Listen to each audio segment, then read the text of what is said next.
नमस्कार, बोलता है हिमाचल देख रहे आप और मैं हूं राम भारद्वाज। आज है 19 अगस्त 2024 और हिमाचल प्रदेश से जुड़ी हुई आज की बड़ी खबरों की जानकारी अपडेट्स हम आपके लिए लेकर आए हैं। लास्ट तक आप इस वीडियो को देखिएगा। वीडियो अच्छी लगे वीडियो को लाइक कर दीजिएगा और हमारे चैनल बोलता है हिमाचल को आप सब्सक्राइब जरूर करें। तो आज रक्षाबंधन है, तो रक्षाबंधन की आप सभी को हमारी ओर से हार्दिक शुभकामनाएं। पेश है आज की सबसे बड़ी खबरें। रक्षाबंधन पर एचआरटीसी की सौगात, बहनों को बसों में मिलेगी फ्री यात्रा की सुविधा। रक्षाबंधन पर एचआरटीसी की बसों में महिलाओं सहित सभी बहनों को सोमवार को फ्री बस सेवा मिलेगी। रक्षाबंधन पर बहनों से एचआरटीसी बसों में किसी भी प्रकार का किराया नहीं लिया जाएगा। महिलाओं को फ्री बस यात्रा सुबह सूर्योदय से सूर्यास्त तक मिलेगी। सूर्य ढलने के बाद निगम की बसों में महिलाओं से पहले की तरह आधा किराया लिया जाएगा। एचआरटीसी की बसों में महिलाओं को 50% की छूट दी जाती है। इस छूट के तहत महिलाओं से आधा किराया लिया जाता है। ऐसी चुनाव हाल करने को ली जाएगी कॉलेज प्रिंसिपल की राय, फिर होगा निर्णय। हिमाचल प्रदेश विश्वविद्यालय सहित कॉलेजों में ऐसी चुनाव हाली को लेकर जल्द कॉलेज प्रधानाचार्यों से राय ली जाएगी। इसको लेकर आगामी दिनों में विश्वविद्यालय में विभिन्न कॉलेजों से आने वाले प्रधानाचार्यों के साथ बैठक होगी। बैठक में उनका मत जानने के बाद विश्वविद्यालय प्रशासन रिपोर्ट तैयार कर प्रदेश सरकार को भेजेगा।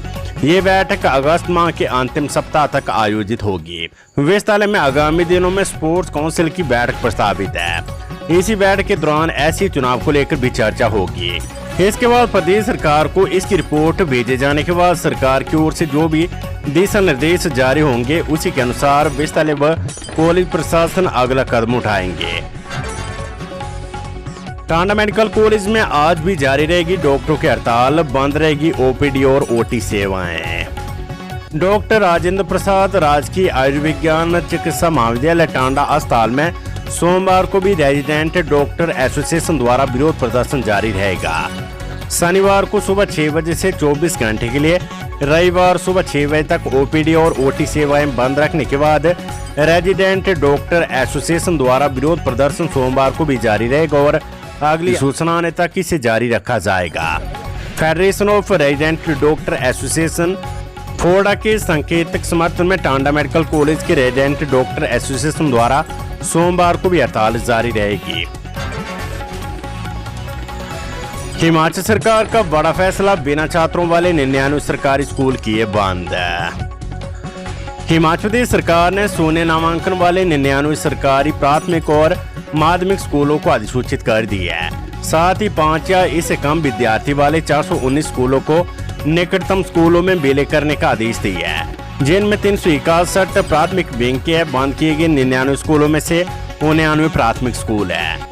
संयुक्त सचिव शिक्षा सुनील वर्मा ने संबंधित अधिसूचना जारी की है। तदनुसार प्रारंभिक शिक्षा निदेशालय ने अपने उपनिदेशकों को औपचारिकताएं पूरी करने का आदेश दिया है, क्योंकि अधिसूचना तत्काल प्रभाव से लागू होगी है। बंद या विलय किए जा रहे स्कूलों के शिक्षकों को रिक्त पदों वाले स्कूलों में तैनात किया जाएगा। कई बैठकों और विचार विमर्श के बाद शिक्षा विभाग ने आखिरकार कार्यवाही करने का फैसला लिया है। पुलिस वेलफेयर एसोसिएशन ने उद्योग मंत्री को भेजा कानूनी नोटिस। प्रदेश मंत्रिमंडल की बैठक के बाद उद्योग मंत्री हर्षवर्धन चौहान द्वारा की गई प्रेस वार्ता में पुलिस कर्मियों पर की गई टिप्पणियों से भड़की Himachal Pradesh police welfare association ने अधिवक्ता के माध्यम से उन्हें कानूनी नोटिस दे दी है। इस नोटिस के माध्यम से उद्योग मंत्री को टिप्पणी पर तुरंत माफी मांगने को कहा गया है, अन्यथा कानूनी परिणाम भुगतने को तैयार रहने की चेतावनी दी गई है। उद्योग मंत्री हर्षवर्धन चौहान ने एक प्रेस वार्ता के माध्यम से कुछ अभिव्यक्तियों और टिप्पणियों के माध्यम से पुलिस कर्मियों के प्रति टिप्पणी की है कि पुलिस कर्मी बसों में मुफ्त यात्रा का आनंद ले रहे और आईडी कार्ड का दुरुपयोग कर रहे हैं, जो कि काफी अपमानजनक है। पुलिस कर्मी 24 घंटे अपनी ड्यूटी पर रहते और अपने आधिकारिक कर्तव्यों के निर्वहन के लिए बसों में यात्रा कर रहे और ऐसे शब्दों के इस्तेमाल से उन हजारों पुलिस कर्मियों में आक्रामकता और आक्रोश पैदा हो गया है, जो त्योहारों और अन्य अवसरों पर भी अपने परिवार और प्रियजनों को छोड़कर अपने कर्तव्य के लिए अपना 100% दे रहे हैं। पुलिस वेलफेयर एसोसिएशन के अनुसार ये गलत तरीके से प्रचारित किया गया है कि पुलिस कर्मी एचआरटीसी की बसों में मुफ्त यात्रा कर रहे हैं। लेकिन वास्तव में कांस्टेबल से लेकर इंस्पेक्टर रैंक तक के पुलिस कर्मियों के वेतन से 110 रुपए की मासिक कटौती की जा रही है। HRTC बसों में अब यात्रियों को UPI, ATM और स्कैन से टिकट के भुगतान की सुविधा के बाद अब मेट्रो की तरह NCMSC national common mobility card से भी टिकट का भुगतान कर सकेंगे। जल्द ही निगम की बसों में ये सुविधा शुरू होगी। इसके लिए निगम प्रबंधन ने तैयारियां पूरी कर ली है। वहीं कंपनी और सॉफ्टवेयर कंपनी सहित बैंक से संबंधित औपचारिकताएं पूरी कर दी है। जल्द ही इस नई सुविधा को निगम बसों में लागू करेगा। प्रदेश में NMSC कार्ड सुविधा शुरू होने के बाद यात्रियों को अपना कार्ड सिर्फ कंडक्टर को दिखाना होगा। इसके बाद ऑनलाइन तरीके से कार्ड से किराए की राशि कट जाएगी। वहीं इस सुविधा के शुरू होने से कंडक्टर को खुले पैसे वापस देने के झंझट भी खत्म हो जाएगा।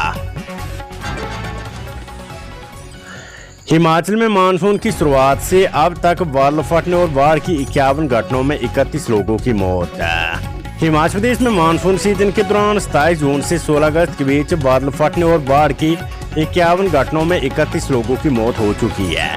ये जानकारी राज्य आपातकालीन संचालन केंद्र ने दी है।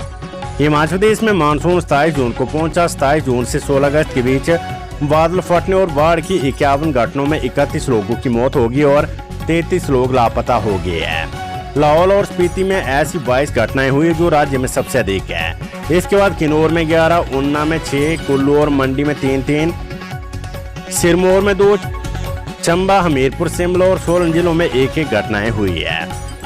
आंकड़ों के अनुसार 121 घर पूरी तरह से या आंशिक रूप से क्षतिग्रस्त हुए हैं।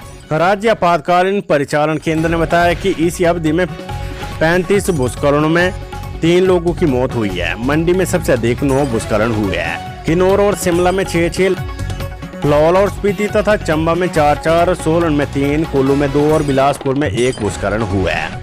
अन्य जिलों के आंकड़े उपलब्ध नहीं है। हालांकि कई जिलों के निवासियों ने दावा किया है कि बादल फटने, अचानक बाढ़ आने और भूस्खलन की घटनाओं की संख्या आधिकारिक आंकड़ों से कहीं अधिक है।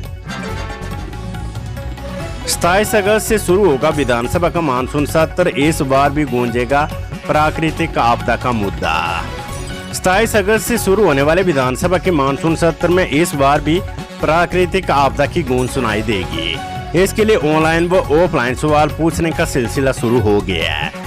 सत्र से पहले सत्तारूढ़ कांग्रेस व विपक्षी भाजपा विधायक दल की बैठकों में अपनी रणनीति तय करेंगे।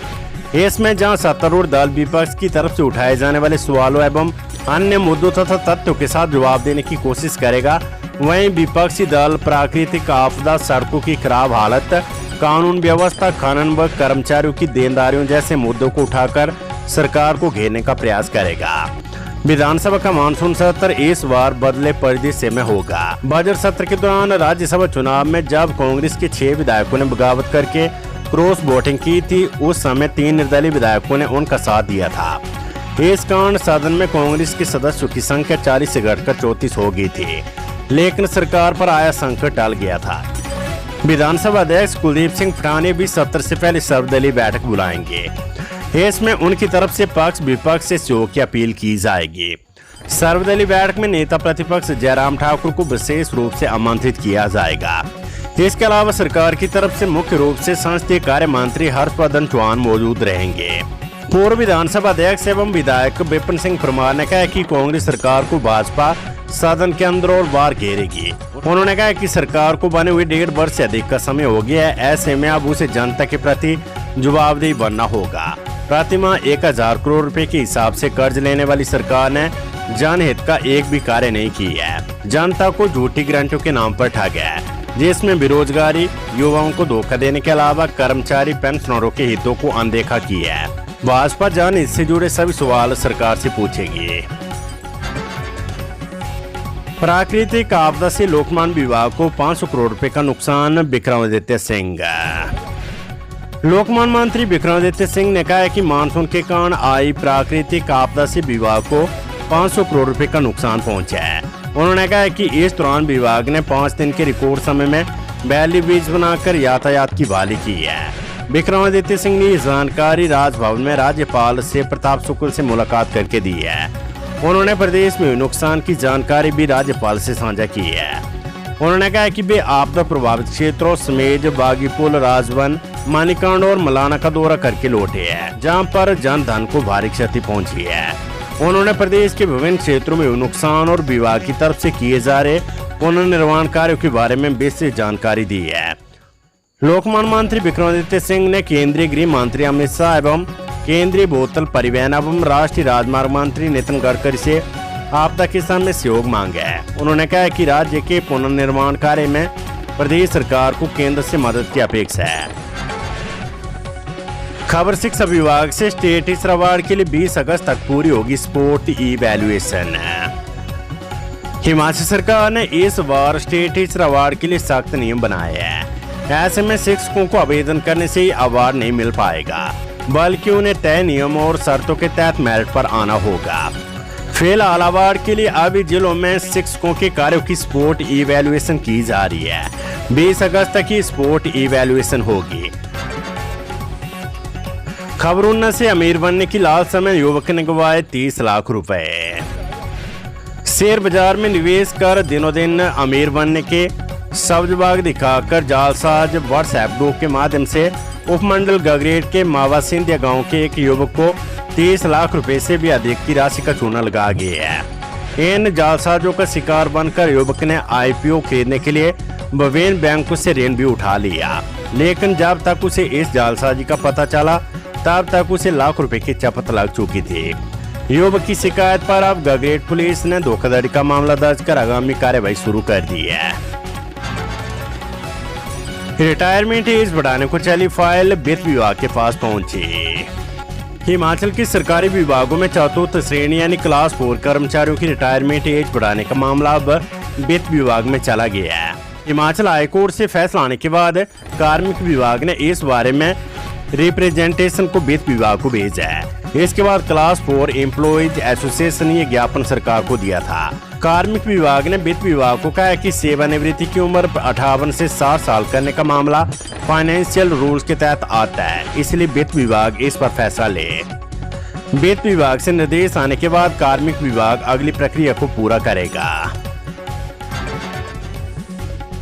स्मेज क्लाउडबर्स्ट एक और शव मिला, अब तक 20 शव निकाले, तलाश जारी। 18 दिनों के बाद जिला शिमला के रामपुर के स्मेज गांव में बाल फटने की घटना के बाद रविवार को एक व्यक्ति का शव मिला है। ये शव सोनी डैम के पास दोगरी में मिला है। इस हादसे में यहाँ 33 लोग लापता हुए थे और अभी भी 13 लोगों की तलाश में रेस्क्यू ऑपरेशन लगातार जारी है। यहाँ मिले 20 शवों में से 14 की पहचान डीएनए से कर ली गई है। 20 शवों में से 12 शव सोनी डैम के पास दोगरी में मिले हैं और सर्च ऑपरेशन इस और अधिक चलाया गया है। संभावना है कि स्मेज गांव से लापता हुए लोग मलबे में बहकर इस दिशा में आए हैं। Weather update. शिमला धर्मशाला में खूब बरसे बादल, 22 से धीमा पड़ेगा मानसून।